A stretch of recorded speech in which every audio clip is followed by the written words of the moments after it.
திருப்பூர் மருந்தகங்களில் போதை மாத்திரை. போதைக்கு வலி நிவாரணி மாத்திரைகளை விற்ற 7 பேர் அதிரடி கைது.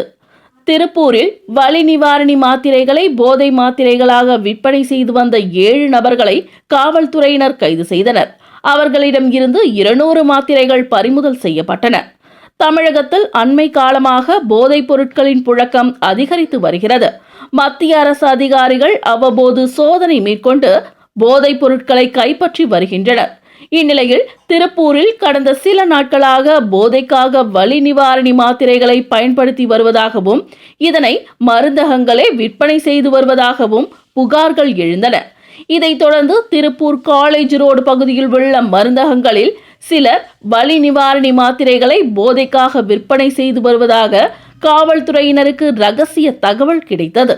அதன் அடிப்படையில் அதிகாரிகள் அப்பகுதியில் உள்ள மருந்தகங்களில் ஆய்வு மேற்கொண்டனர்.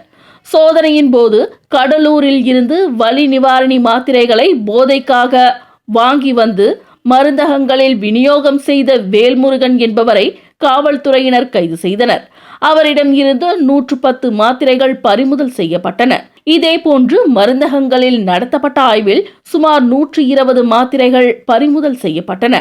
இது தொடர்பாக மொத்தமாக 7 பேர் கைது செய்யப்பட்டு விசாரணை மேற்கொள்ளப்பட்டு வருகிறது.